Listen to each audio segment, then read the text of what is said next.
దేవుని పరిశుద్ధ నామమునకు మహిమ కలుగునుగాక. దేవుని గన్నామానికి స్తోత్రాలు. యూట్యూబ్ వీక్షిస్తున్న వారందరికీ నా హృదయపూర్వక వందనాలండి. ఈ దినం కొద్ది సమయం మనం వాక్య ధ్యానానికి వెళ్లే ముందుగా ఒక నిమిషం ప్రార్థన చేసుకుందాం.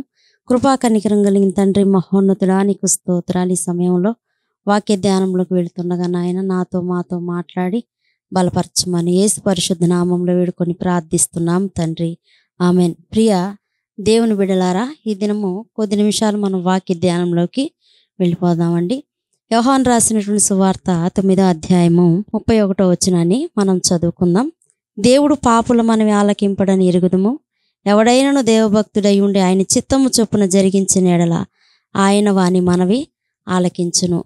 దేవుడు తన పరిశుద్ధ గ్రంథంలో తెలియపరుస్తున్నట్లుగా పాపుల మనవి ఆలకింపనంటున్నాడు. మరి ఎవరి మనవి ఆలకిస్తానంటున్నాడు అంటే, పరిశుద్ధ గ్రంథంలో మనం చూసినట్లయితే పరిశుద్ధ గ్రంథంలో సామెతల గ్రంథము 15వ అధ్యాయం 28వ వచనములో నీతిమంతుల ప్రార్థన ఆయన ఆలకిస్తానని చెప్తూ ఉన్నాడు. ప్రార్థన ఆయన ఆలకిస్తాడు.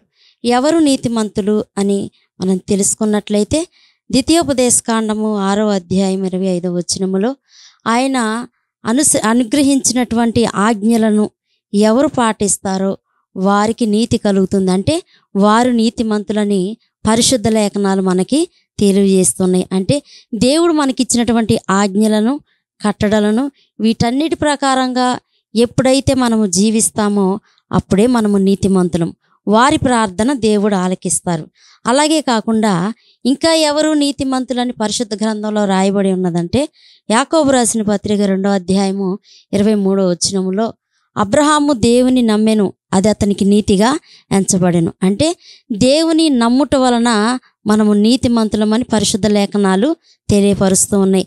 అబ్రహాము ఎంతగా దేవుని నమ్మాడంటే, తన సంతాన విషయంలో దేవుడు చేసిన వాగ్దానాన్ని గట్టిగా పట్టుకొని 25 సంవత్సరాలు ఎంతగా దేవుని నమ్మి విశ్వసించి ఆయన అడుగుజాడలో మనం నడిచినట్లుగా చూస్తున్నాం. అంటే మనము నమ్మిన దేవుడు ఎంతో గొప్పవాడు.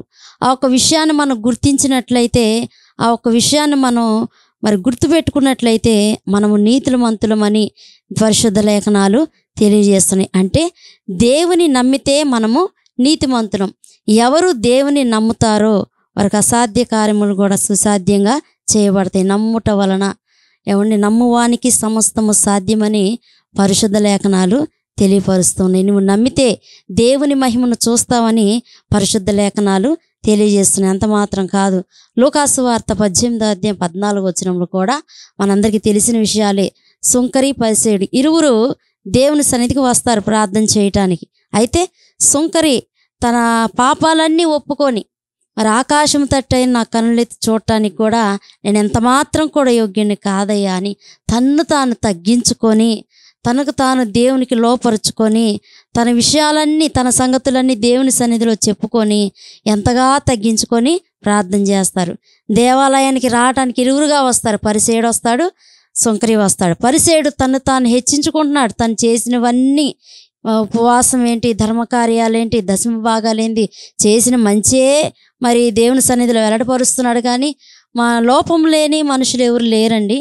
అయితే ఈ సుంకరి దేవుని సన్నిధిలో తన పాపాలన్నీ ఒప్పుకున్నాడు. అక్కడ మనం చూస్తే 18వ అధ్యాయం 14వ వచనంలో సుంకరి అంటే పరిసేయుని కంటే కూడా సుంకరి నీతిమంతుడుగా తీర్చబడి ఇంటికి తిరిగి వెళ్ళాను అని వాక్యలేఖనము సెలవిస్తుంది. అంటే తగ్గించుకొని ఎవరైతే ఉంటారో వారు నీతిమంతులని దేవుని సన్నిధిలో పిలువబడుతుంది. దేవునికి స్తోత్రం.